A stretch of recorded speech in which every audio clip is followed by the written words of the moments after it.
Something good gonna happen in this year, and I am grateful that I made it here. Yesterday's gone, and a new day has appeared, and I am grateful that I made it here. Blessings gonna find me here, oh yeah. Hello, Healed family. Hello. Thank you so much for joining this channel on today, whether you're catching it when it first rolls out, or maybe you've just stumbled upon Every Detail Matters with Alexis Danielle. I'm so glad you all are here. I want to let you know, you all, that this is a space where we embrace our journeys, y'all, the good, the bad, and the ugly. And we elevate our stories. We tell our stories. We embrace our stories to promote healing and hope for generations to come. So what does that mean? I'm not just telling my story for me, for my own healing, but I'm telling a story of redemption, health, healing, wellness, wealth, and I'm telling it for generations to come. So again, thank y'all so much for tuning in. It is a pleasure and an honor just to share what is on my heart today.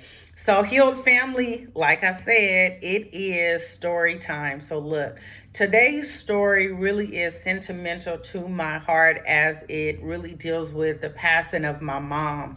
And I'm going to do my best, y'all, to make it brief, to make it short as possible. But I really want you to get not only what happened in my life, but I want you to really walk away with something valuable that can help you on your journey as well. So I'll get right into it. So the title of this story time today is, Who Are You Now? Who are you now? Who are you? Who are you now? So the story for today, again, I'm gonna try to make it brief as possible, but back in 2011, my mom basically was admitted into the hospital. She had pneumonia. And it's so strange, you all, because just about a day before, she was walking around. She was complaining about not feeling well, but nevertheless, she was at home. She pretty much looked normal. She was acting normal. The next day, she went into the hospital, was admitted for pneumonia. And y'all, I just want to say that every day it just seemed to get worse. Every day she was declining in some way. So when she was first admitted, she was receiving oxygen, as you all know, to help her breathe. You know, pneumonia really messes with your respiratory system.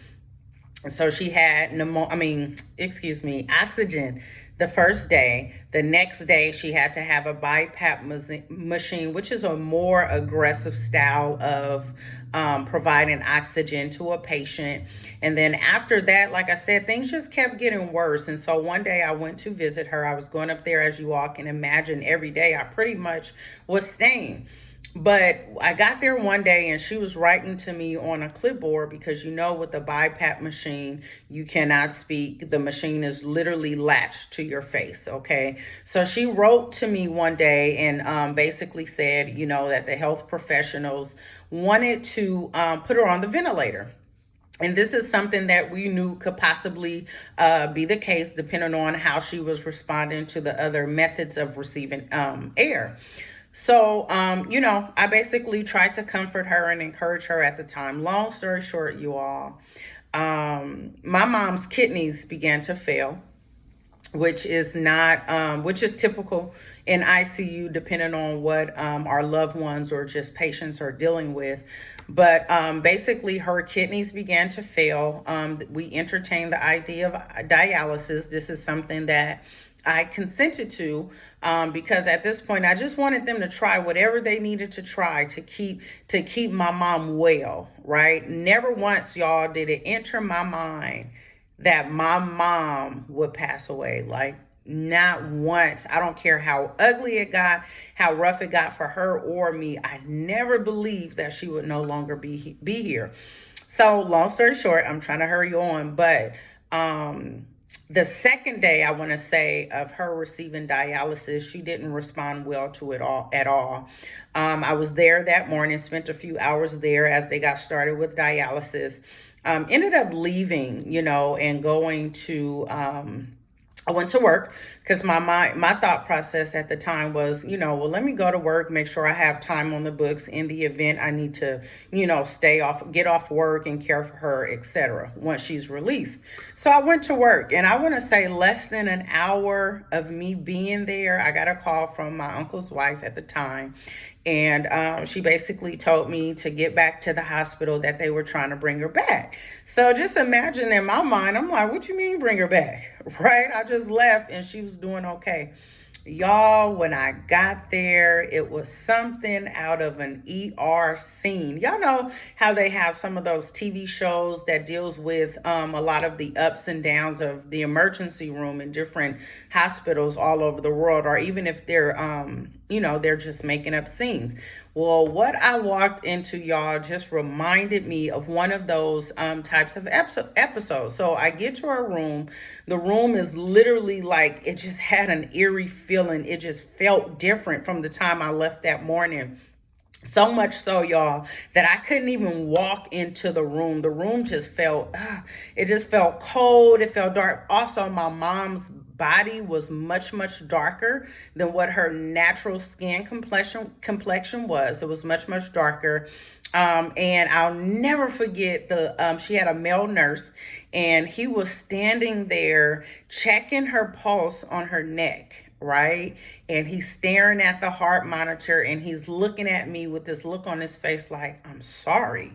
And I want to say her heart rate, y'all, at the time was like less than 20 beats per minute. It was just so low, and I just stood there, and then all of a sudden it just dropped. Her heart rate just dropped. It pretty much stopped, right? And so he looked at me and he said, well, what do you want us to do? What do you want us to do? And I responded as a daughter. I didn't necessarily respond in her best interest. And I say that to say, and I'm going to make another video about decision making for our loved ones, but I responded as a daughter would respond. You do absolutely everything that you can for my mother. But here's what I knew on the inside. She was already gone. So what would it benefit? What would it benefit her? How would it profit the situation for them to come in and do the compressions and so forth? But I told them, go ahead, do everything you can. And then all of a sudden it was like a stampede of doctors and nurses who came running into the room, and they started doing the compressions on her chest. And y'all, her body was just so lifeless. It was lifeless. And I just kind of fell to the floor. Long story short, y'all, my mom passed February 15th, 2011. But here is where we get to why this can be important to you. My mom passed that night. I went home, had the worst night, as you all can imagine. But the next day, I remember leaving my home, just kind of driving. I remember pulling over and just like staring out and up into the sky. And I just was staring, and I said, you know what? Well, before I got to what I said, the first thing I said was, for real? You know how your mind is trying to catch up to what you saw? Like, it happened because you were there, but you're so shocked, you're so numb to what just happened. I just remember going, for real? Like, for real, right? And after that, I remember a night I was just toiling, y'all, with my grief. It was so thick, and I was right in the middle of grieving. And I said, Lord, I don't know who I am anymore. You ever lose a person that's so close to you? A relationship. It doesn't matter what type of relationship. It was close to you. They were close to you. They meant something to you. They added on to really your identity, how you showed up in the world, how you functioned. A lot of times parents do that for us. And me and my mom, we didn't have the best relationship throughout my childhood years. And that's also for another video, because I believe it's going to help somebody. But what I'm saying in this video today is grief will ask you, who are you now? Grief has a question to ask us. Who are you now? Who are you now that relationship is over? Who are you now that you have retired and you're now at home and you don't have to show up to a job where everybody depended on you? Who are you now? Who are you now after that divorce? Because you do know grief is not only tied to the passing of a loved one. Grief is tied to anything we perceive as a loss. So grief is asking us today, y'all, who are you now? For that person who's literally, I'm talking about grief got you. Grief got you. And it's asking today, who are you now? Who are you now that things have changed in your life in this way? Now that you don't have that same title, now that everybody doesn't need to depend on you, who are you? Does things change for you? And so that was a question that grief asked me. And guess what, y'all? I had to answer.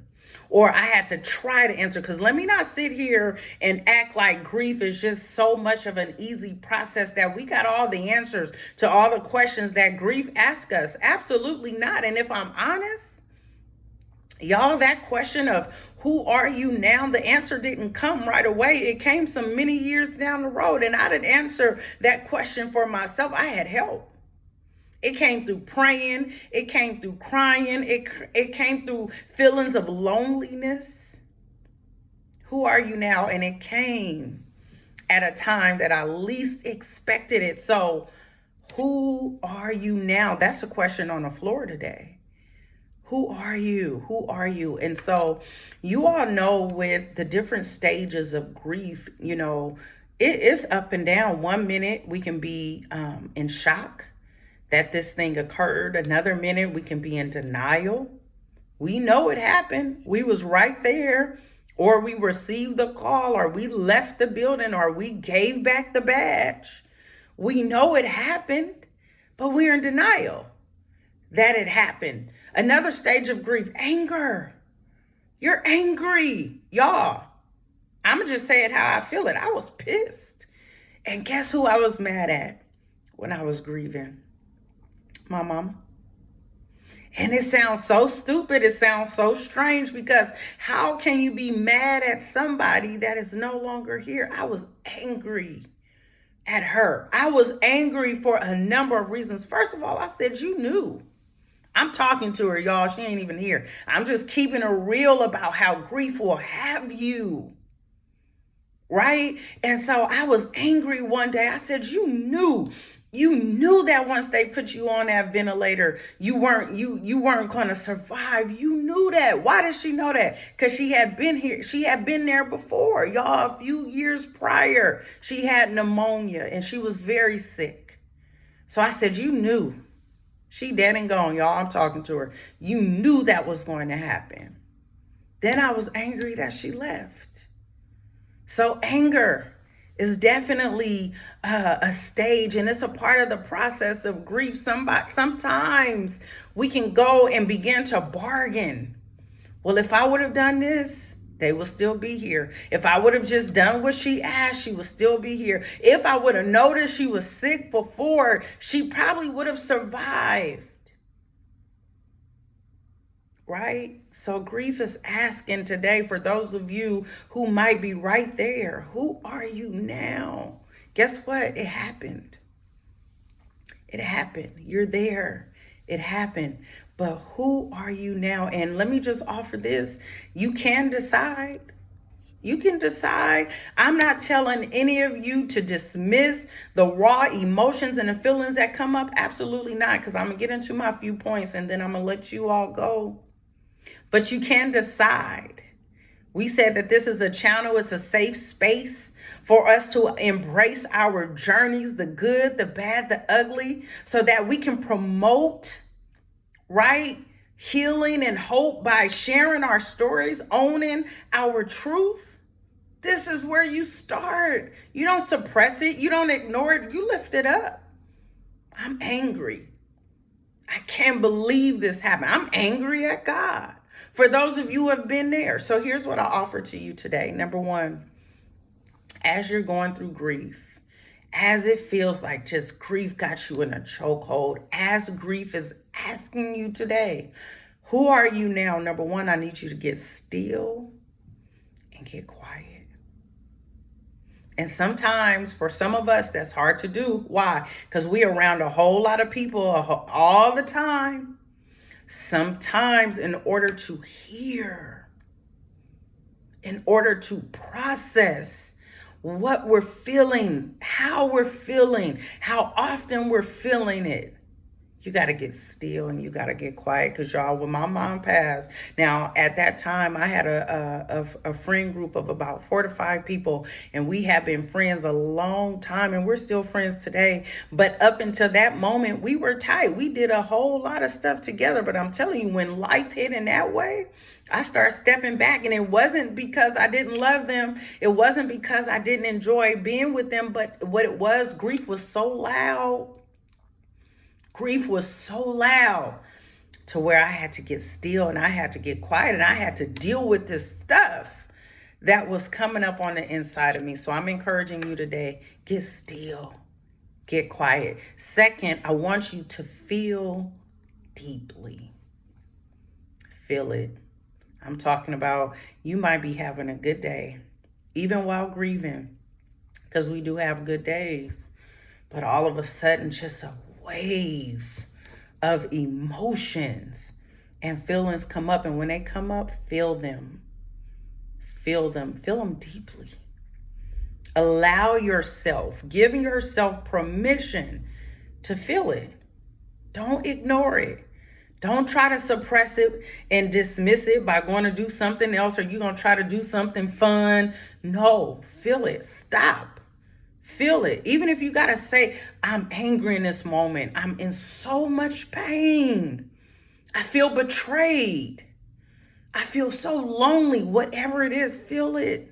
And let those raw emotions come up, because sometimes when we try to dismiss it and act like it's not happening, we do ourselves a disservice. And sometimes when we're doing that, we do other people around us a disservice. People want the real you. People want the authentic you. People want the healed and the whole you. People want the I'm still a work in progress you, but I haven't given up. People want the I'm usually strong, but this got me so weak that I don't know whether I'm coming or going. People want the real and authentic us. So when those feelings and those emotions come up and they raw, because they hurt so much that they sting mentally and emotionally, and sometimes for some of you spiritually, feel them is what I'm saying today. Feel them. And lastly, as you're grieving, as you're going through the process of feeling your emotions just as raw as they come, as you make up in your mind that you're going to get still and you're going to get quiet, then I want you to listen to the echoes of your heart. Listen to the truth that's speaking from your heart. Listen to the hope that's trying to echo and speak from your heart. Because even though it's not a good place to be in when you're grieving, there's still the true us on the inside. There's still hope after the grief. There's still hope after the loss. There's still life after your loved one is no longer living. There's still purpose after you've retired. There's still purpose after the kids have gone and went to college. There's still purpose. So listen to the true echoes of your heart, because purpose is bubbling up when you do. What do I mean by that? Y'all, when I was grieving, I got to keep using myself as an example, because this is a real thing I had to walk through. When I was sitting in that grief, there were days where I began to almost like give vent. I started speaking to ways I wanted to help people because of what I went through. Right? So my mom, I had to make some health decisions for her. But 2 years after my mom passed, my great grandmother who raised me, she passed. But her end of life care was much different than my mother. I had to make decisions for my great grandmother. I had to figure out what was going on with my great grandmother. She had dementia, and I didn't even know what that was or what it looked like. I didn't know what resources were out there. And again, that's another video. But what I'm saying is, as I thought about the things I went through, I began to jot down, you know what? I want to do support groups for caregivers. I want to make sure caregivers feel heard and listened to. You know what? I want to start helping families and people complete the advanced directive and know how to have conversations within their families when they don't know what to do, when the health professionals are telling them to make a decision that they don't understand. And let me tell y'all what happened. Listen, and it happened 2 years later. So my mom passed in 2011. My great grandmother passed in 2013. In 2015, and it came at such a crazy time, and the answer didn't come the way I thought it would. So that's why I say, when grief asks you, who are you now? It may take some time for you to see the answer. It ain't about nobody else, but for you to see and get the answer. And in 2015, the answer came.